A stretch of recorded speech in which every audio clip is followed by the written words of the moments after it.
everybody, what's up? It's your girl Bondi Blue and I am back for 90 Day Fiance. Yes, it was a whole bunch of drama in that 2 hours, baby. So let's just jump right in and start off with John and Rachel.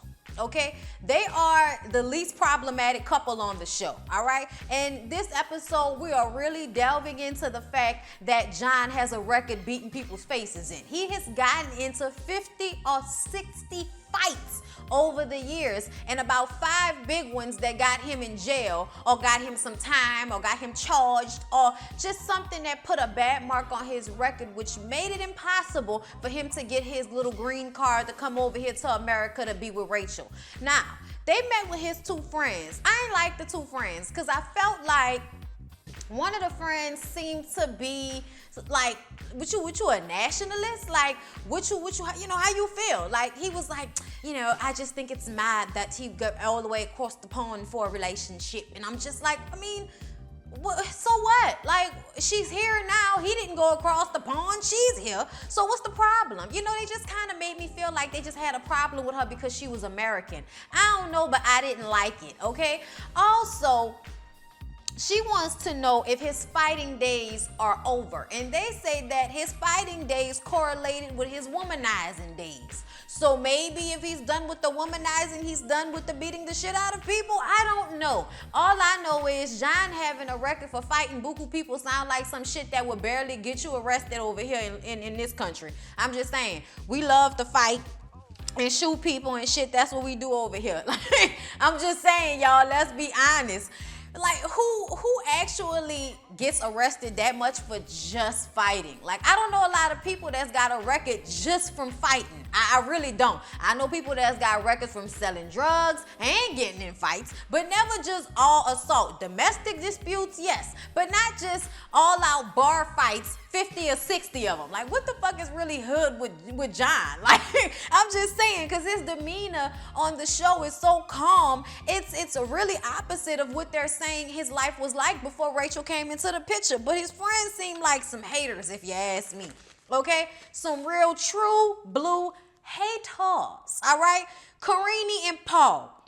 Karine really wants to have a baby. And they sitting at this table outside talking on that damn app, because y'all don't, you know, that they don't know each other languages. So they talking to each other on this app. And they're discussing on the app how they have a problem communicating. And I'm just like, y'all don't even understand each other's language. And not like Birdman and Tony Braxton. We talking about, like, I speak English, you speak Spanish, I don't know Spanish, you barely know any English, and we arguing with one another. You know what I mean? Like, what? What's happening? People who speak the same language have problems communicating. So what do you think is going to happen when y'all don't have the same cultural background and don't speak each other's language? Paul's problem is he feels like he does everything. He gets up every day, he cleans up, he washes dishes, he makes sure they have money, and all Karine does is lay in the bed and be on social media like a 21-year-old would probably do. Okay? Now look, Paul, this is what happens when you get with somebody this young.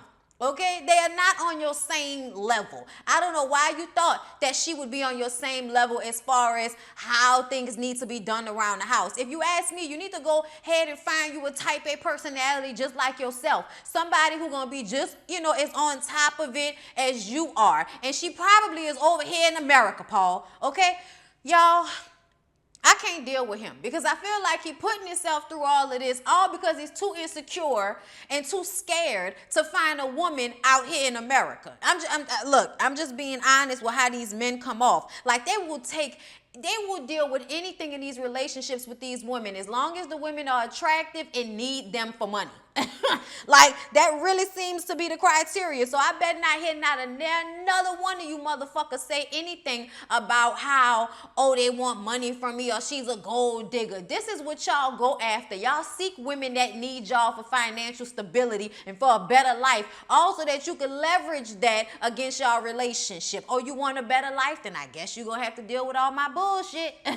Okay? Like, kind of, sort of. Because Paul is still in his phases of trying to get her to marry him in the first place. So he's being real calm and just wants to talk about it, but he doesn't realize that he's condescending, he's an asshole, and the fact that they don't speak each other's language, he just goes off screaming and howling at her, getting upset that she doesn't understand, but y'all don't speak the same language, Paul. Jesus. She tells him through the app that she will take good care of the baby because he feels like, how is she gonna, take care of a baby if she can't take care of herself? I'm doing everything. She tells him, I will take good care of the baby. And I think you're an asshole. Why would you want to marry a woman who you don't even trust that she will be a good mother to y'all child? That doesn't make sense to Karine. It doesn't make sense to me either, Karine, but it also doesn't make sense to me that you love this man who you've only known for a little while, who doesn't treat you well, who is a totally different type of personality than what you would need. Like,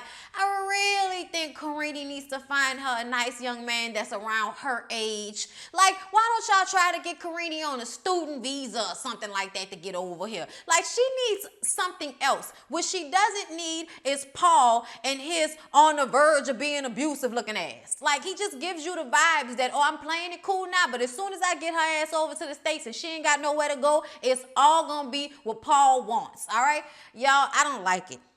I've told y'all before I don't like Karine and Paul's relationship. It feels way too teacher-student-ish to me. He asks her if she wants him to just leave. And she says, I don't know, Paul. Do what you want to do. Through the app, of course. Y'all, Ricky is 4 days in to this trip to Colombia, and he still has not heard from Melissa since she last texted him and told him that she had to study. Girl, go to bed with that shit. So he's walking around feeling lonely and sad and blue, not knowing what he want to do. He hasn't told his family what's really going on, but he remembered that he met another young lady named Jimena on this Columbia Cupid site that he found Melissa's ass on. But he was talking to Melissa first. So that's why he wasn't really giving, sorry, I'm gonna drop my pen. He wasn't really giving Jimena any action. But he decides to shoot her a text since he's still in Colombia and he's gonna be there for, he said he's gonna be there for 2 weeks and he's been there for 4 days. So he got a whole week and 3 days left. Okay, so he wants to find somebody to spend his time with there. And Jimena texts him right back. She says, oh, you're in Colombia? That's great. How long are you gonna be here? He says, I'm gonna be here 2 weeks. Why don't we hook up? And then there's a confusion about how to text. He seems to understand the language when they're speaking, but not as much, knowing how to actually text himself. And I was like, well, thank you, Ricky. I mean, you are sad, depressing, and pathetic, but at least you understand the language so there isn't so much of a barrier in between the communication between you and whoever you choosing to find on this Columbia Cupid site that you've been on. Boy, you need to get your damn life. Him and Jimena decide that they're going to hook up the next day, and she's going to come down to where he is and spend some time with him. And it seems as if Jimena might have been the one that he really should have been talking to from the beginning, because she seemed way more willing to be with him and be around him than Melissa's ass was. Melissa was treating him like a flea or a tick on her beautiful dog coat. Get the fuck off of me. Like, it was not cute. You was a gnat to that girl, and you sitting up here crying and walking around Colombia by yourself all pathetic and shit. This is why it aggravates me so much. Because all you gotta do is get out of your own head and just find some fucking self-confidence. Don't be so self-deprecating, and be open and honest and understand that, yes, you were slightly overweight and a tad bit short. So you're not going to be as attractive to mainstream society women, which is sad. But I still feel as if there was some woman out there in America that would have been happy to have Ricky. I don't think he's an ugly guy. He has a nice personality. He seems sweet. But you could tell that his insecurities are which is leading him to do these outlandish things to get relationships. When if you would just be real and be yourself and stop trying to put on and all of this bullshit, then you could probably find somebody right around the corner from you. Angela and Michael are arguing yet again because she won't put down the cigs. All right, Michael does not like the fact that she smokes cigarettes. They go back into their room and she's supposed to be getting dressed for them to go and meet with his friends, and she asks what she's wearing, is that appropriate? And she had all her titties and her back out, and I'm like, no, that's not appropriate. All right, he says, no, that's not appropriate, you need to cover up your breasts. To which she gets upset and says that you ain't never tell me nothing about your culture. I don't know nothing about your culture. All I know is that y'all want us to wear African dresses, and I'm not African. I don't want to wear that, and I don't know what to do about your culture. You told me about my legs, but you didn't tell me about my breasts. And I'm just like, first of all, you can say what you want to. And even though you are allowed to get away with much more in America, even in Georgia, but girl, nobody anywhere that's, going somewhere nice would tell you that how you was dressed was okay. Okay? Like, I don't understand. You have to assume that most countries that aren't America or the UK and places that are a little bit more westernized, you have to assume that they have modesty requirements of the women. Okay, you have to assume that because almost every other civilization feels that women should not be out here with all of their shit out. Okay, yes, in America we are allowed to do what the fuck we want to, and I am happy for it because ain't nobody gonna be telling me what to wear. All right, but I'm from America, I'm not from Africa. But if I was going to Africa, I would be appreciative of the opportunity to see another culture, to soak up another culture's way of life. And if that means I have to cover up my titties, then I'm just gonna cover up my titties. I don't understand why this had to turn into an argument. And I'm gonna say, like I said last review, you were so quick to run up on that dick, but couldn't do your research about where you were spending all this money to travel to. Makes no sense to me. She puts all the blame on him as to why she doesn't know what she should wear in this country. Girl, it's a country where people say men are the head of the household. Why don't we just work from there? Like, that's so far away from America. We just only like 30 years away from that. We just heard that same rhetoric on Aretha Franklin's fucking funeral. So obviously, there are people out there in America that still think and feel this way. And for her, in her mind, to think that it's all just African, like this is so far of a concept from something she can understand, makes me look at Angela like she's an ignorant ass fool, which is what I thought about her when I first saw her. So Angela goes and changes her shirt and comes out and starts to flat iron her hair. And I was like, girl, I guess. And he said, let me do it for you, baby. And I'm like, why do you want to flat iron her hair, Michael? So he starts flat ironing her hair with no comb. And I'm just like, oh, all right, I guess. This shit looked like that last episode of Love and Hip Hop Hollywood when them hoes was sitting in a chair with cold irons getting dirty hair flat irons. Y'all think I ain't noticed it, but I get so used to fake scenes, I don't be having time to point it out every time I be like, this shit ain't right. I grew up in a hair salon. I know how the fuck hair's supposed to be done. That shit didn't look right. This shit didn't look right.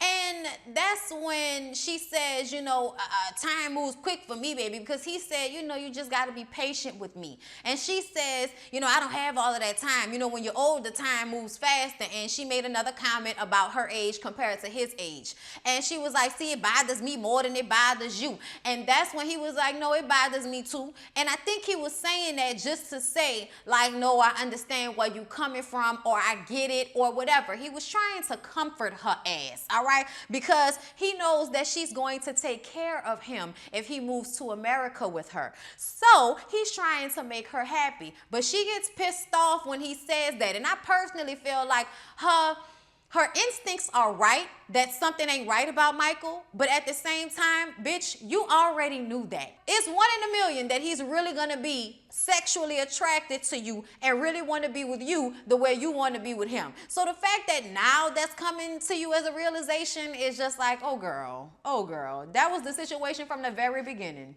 Darcy and Jesse with they old exhausting ass is, oh my God, they can't even have a normal conversation. They can't even make a list of what to get from the grocery store without arguing with one another. And it's not Darcy, it's Jesse. I'm sorry. I know we want to keep pointing out how insecure Darcy is, and that's true, but only a man that's an asshole like Jesse will keep pointing that out to her no matter when and where and who they're around. He's a complete and utter asshole. So she's trying to ask him for his input about what they should get to make for dinner for her daughters, and he just has an attitude. He doesn't want to say anything. He doesn't want to give any input, and he's just like, you just do what you want. Make the list and we'll go. And she's like, what the fuck is the problem? Like, why don't you talk to me? I'm just trying to get your input. What is the problem? And he just gets upset and tells her that, yeah, we can just do this without all of your attitude. Like she's the person with the attitude problem. No, Jesse, you and your fucking forehead and your little bitty dick is probably the issue, the attitude problem that's happening in this room right now. And it is not Darcy. No matter how much you want to blame everything on her insecurities, it very much has something to do with the fact that you feel inadequate as a man. So you pick women that you feel that you can control, and when you can't control them the way you plan to, it's a fucking problem. Or you're so insecure that whenever you feel out of control, or whenever you feel like you're not the one that's 100% in control of the situation, you have a problem and you don't know how to deal with it. So instead of acting like a grown-ass man like you claim to be, you act like a child, have a temper tantrum, and run out the fucking room. That's what you do every time y'all get into it, every time something happens, and it's always you nitpicking at her over something this fucking small. This small, nitpicking his way at that lady's self-esteem. It ain't like she got a lot to begin with, but he zeroes in on that and exploits it so he can deflect from the fact that he feels small and inadequate his damn self. And instead of realizing that and moving on and finding somebody that would treat her better, she would rather stick around with this stupid motherfucker trying to make it seem like everything is good.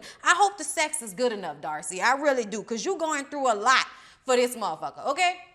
He walked out. She said, whatever, stop acting immature. I have to go and feed my kids. Let's go to the grocery store. She goes outside and sits on the porch until he comes out. He doesn't say anything. They get in a car, they go to the grocery store, and then all of a sudden, like a fucking switch, he's happy again, and they're grocery shopping and enjoying the good time, and she's so happy that he's being involved and saying, get this and get that, which makes me feel like you know exactly what she needs from you, but you don't give it to her because you're an asshole. Like you knew what she wanted from you at that kitchen table, and that's why you're giving it to her now in the grocery store, even though you like to make it seem like she's the issue every time y'all get into it. This dude is a complete and utter asshole, and he needs to be sent back to whoever the terrible people are who raised him. I'm just saying, like, he was raised terribly.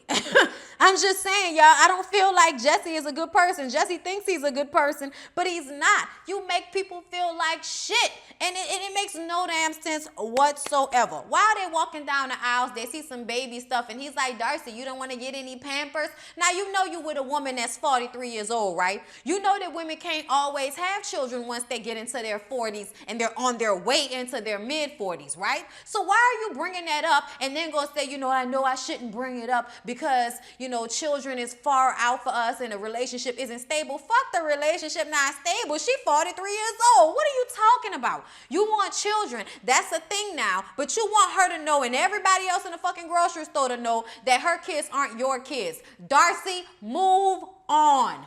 Move on, Darcy. Send his ass back to Amsterdam and find you another man. Somebody who will want to love your children like their own. Who won't keep mentioning to perfect fucking strangers that your kids aren't his kids, as if anybody needed to know that. Like, oh my God. And I know he was making a differentiation because she said her daughter was 11, but nobody knows how old you are. You could be 34, all right? You could be 35 for all we know. Like, I'm just saying, nobody knows, nobody cares, and for you to keep giving up that information, it lets me know that you're really just uncomfortable with the fact that she's expecting so much of you as a parent, which I think shows that she's crazy, but you going along with the shit and then acting like you got a problem with it every step of the way. What you going along with it for? Why are you here? Go back home. This shit makes no sense. Y'all, Hazel and Tyreek. So Hazel and Tyreek are getting ready for his brother to come in town. And y'all know his brother Dean is not here for Hazel at all. He does not trust her. He thinks she's a kind woman. And Tyreek and Hazel are very nervous about how this conversation is going to go down. I don't know why we had to wait so long until we got back to them to see that Dean was waiting downstairs in the restaurant. They go to talk to him and he just starts in with the questions. Okay, do you have other children? She says yes, she has a son. And he makes a comment that it speaks on her character that she doesn't have custody of her son. Basically saying, oh, you know, I can tell the type of woman you are based off of the fact of how hard you will fight for your son.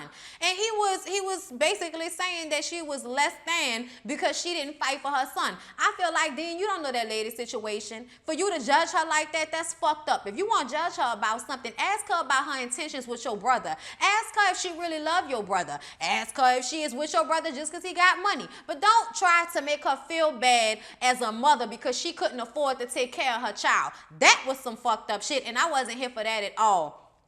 That really hurt Hazel, and she just started crying. And Tariq broke that shit up and was like, man, fuck that. Let's go, because you're doing too much, Dean. I should have never let you come here to talk to her. I should have never allowed this to happen, because you can't even handle a simple conversation. And Dean feels like if she's a real person, she should be able to answer these real-ass questions. And Dean, I do agree with you to an extent, because he asked her about her ex-boyfriend first. And she kind of paused and didn't really say anything at first. And he was like, yeah, so you're not answering me. What about your ex-boyfriend? And she was like, I mean, he's my ex. And that's when we got to her as a mother. And it was too much. Tyreek got her to walk out of the building with him. And then as they were going towards the cabs, she just walked off and left Tyreek. And I'm like, well, damn, Hazel. Well, damn, your feelings that hurt that you're just gonna walk off and leave him there like that? Y'all know I think Hazel crazy, okay? She's honest in the confessionals, but I don't know if she's being that honest with him in person. Either way, any relationship that y'all don't even have the basic sexual attraction to each other is bullshit to me. So Tyreek and Hazel's relationship, bullshit to me. So Karine and Paul go to talk to Karine's parents because she's been telling them about how Paul has been treating her. And they don't want her to rush into marriage with anybody who they feel she can't be herself with or that's not going to treat her well. So instead of using the app this time, they have a real person there to translate. I'm like, thank you, Jesus. But just the fact that you have to get a translator to translate a conversation between not only you and her parents, but you, her, and her parents, it's just so ridiculous to me and so stupid. And basically, Karine cries and says that she feels that he treats her like shit, especially when her parents aren't around. He treats her so nice when her parents are around, but when they're not around, he's talking to her bad, turning his back on her, screaming at her about what she's not doing. She doesn't feel that he treats her well, and she feels like it's kind of a Dr. Jekyll, Mr. Hyde thing going on. And her mom and dad are worried about her. Her mom more so worried about her emotionally than the dad seemed to be. But the dad was just like, baby, are you ready to get married? And she says that she doesn't know. So now Paul is worrying about if Karine is going to postpone their wedding because they don't seem ready to get married right now. He doesn't know how to talk to her. They don't speak the same language. He already is a controlling, demeaning personality to her. And she's immature. And I don't think that they mesh well at all. But everybody wants Karine to have a better life. So they just gonna go ahead and go along with whatever Karine wants to do. Even though I don't think it's the best decision for her to marry him just to come to America. I don't. You seem to be living just fine and happy at home with your parents. I get that everybody sees America as, this great place and all of that, but she don't seem to be living that bad to me. I'm not saying poverty-wise. I'm just saying she has both parents. They seem to have some type of money. They live in a home and they brought her to get a wedding dress and all of that. We'll talk about that in a minute. But I feel like there is nothing wrong with the life that she's leading where she is, where she's from. People just always think the grass is greener, and it's not necessarily true. Look at Annie. Annie, don't wear no panties. I say, Annie, don't wear no panties. Ow, come on with me, say yeah. Don't wear no panties. I say any. Don't wear no panties. Ow! Shout out to Erykah Badu. Angela and Michael go to meet with his friends, y'all. And it's so funny because his friend David really do look like a darker version of Rotimi. That's just, and he's Nigerian as well. I was laughing at that. I was like, why is he giving me dark skinned Rotimi tees with just less of the, less muscular? He look like he don't really work out or nothing like that. And y'all know Rotimi being that bitch riding on bikes like that. Look, let me stop. I'm married. Let me stop. Anyway, I was just saying I love me some Rotimi. Anyway, so the friends get there and they sit down and she's sweating her ass off and I'm like, girl, Africa is near the equator. You live in Georgia, that's close to the equator.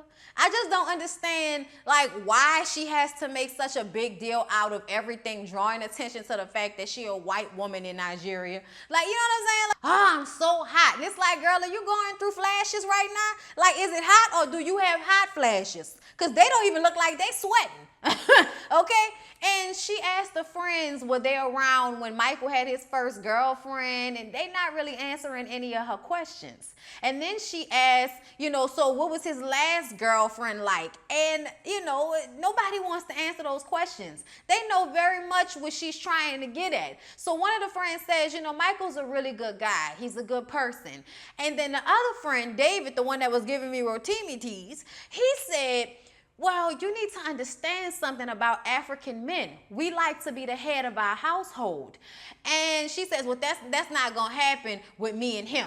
So she gets up and goes to the bathroom and they talk about her while she gone. And they ask Michael about what his attraction is to her in the first damn place. And he says that his attraction to her is the fact that she's going to take care of him. She takes care of people who she loves. And I'm like, see, here's the thing. You can't be the head of the household if you want the woman to take care of you. You can't have it both ways, Michael. So you need to figure that the fuck out. Also, Angela, you can't have it both ways either. You can't tell him he's not strong enough and he's not man enough for you because he can't deal with you snapping on him all the time, but then turn around and tell him he can't be the head of the household. Like, both of y'all are doing the most. Both of y'all need to stay within the guidelines of y'all cultures because y'all cross culture lines and it's way too much. I feel like even in America, she will come along and find a man that will want her to calm the fuck down sometimes. I don't think that's all because he's Nigerian. I think there are many American men that will feel the exact same way and still want her to take care of him. And that's why y'all need to carry the fuck on with that bullshit. If you want to be the head of a household, then you need to be the head of the household and don't expect anybody to be taking care of your ass while you sit in their house telling them how the shit gonna be. It don't go like that. That's not what we gonna do.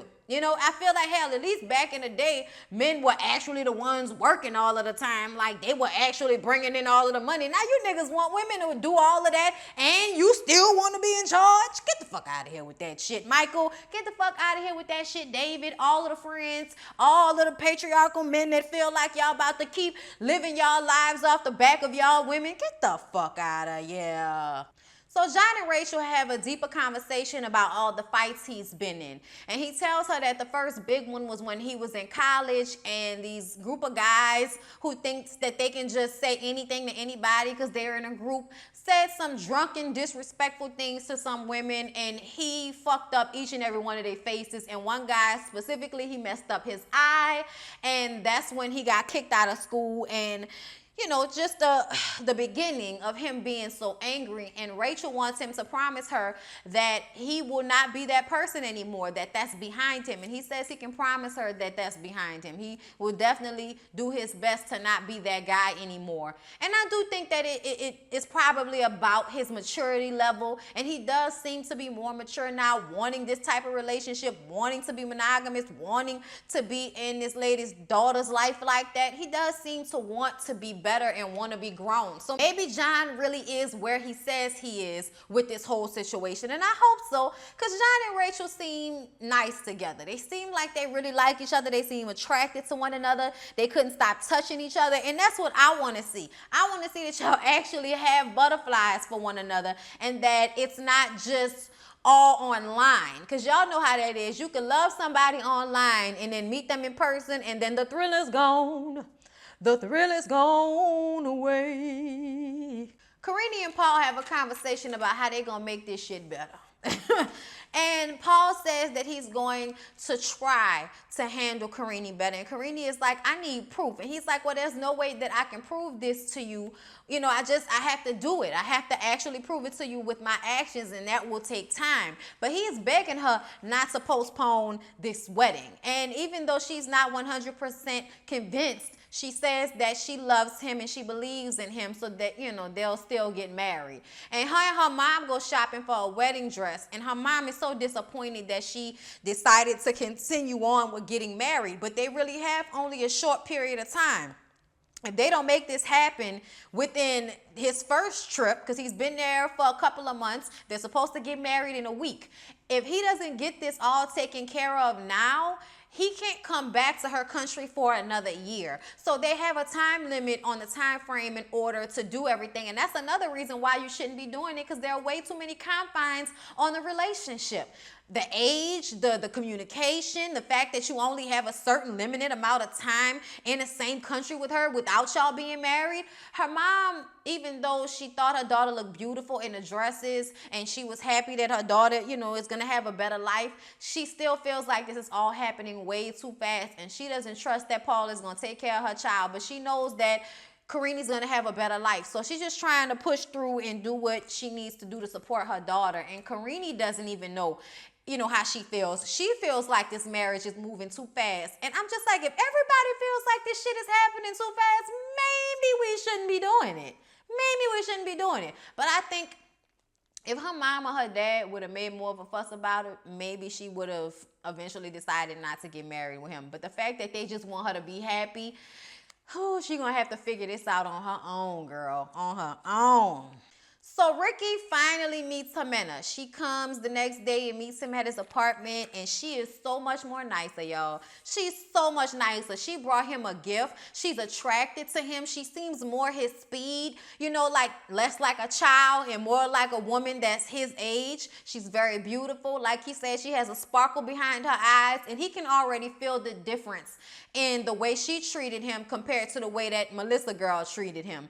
And he's feeling bad because he told her that he came out here to see her, and he's going to eventually have to tell her the truth about the fact that he actually came there to see another woman, and that she was a second thought. Even though she was a better thought, she was the second thought. And she tells him that she won't get into bed with him. She seemed like she was ready to give it up. Looked like they had sex that night. I was like, oh, okay. So Angela and Michael go on a reserve, and, you know, they watch the animals, and the animals aren't caged. So, you know, she's all scared and shit, and then they have to walk across this long bridge, you know, like one of those bridges that's made out of rope, and it's all like shaky and shit like that, and she all scared. Michael, stop shaking it, Michael. Mikey, baby, stop making it shake. Bitch, you making it shake. What are you talking about? It's a bridge held up by rope. You're making it shake by just walking on it, girl. She gets to the other side. They get to the other side. She's so proud of herself. She says the bridge is a metaphor for their relationship. And he says once again that he needs her to just be a little bit more patient with him. And she says, you need me to be more patient with you. She was like, I need a real man, Michael. I need a real man. And that's scary to me, that you may not be man enough to deal with me and all that I come with. And I just kind of feel like, girl, you need to move on and find you another man, all right? Because first of all, Michael is still a boy because Michael's still living with his mama. And you ain't nothing but another example of a mama. Somebody to take care of him, all right?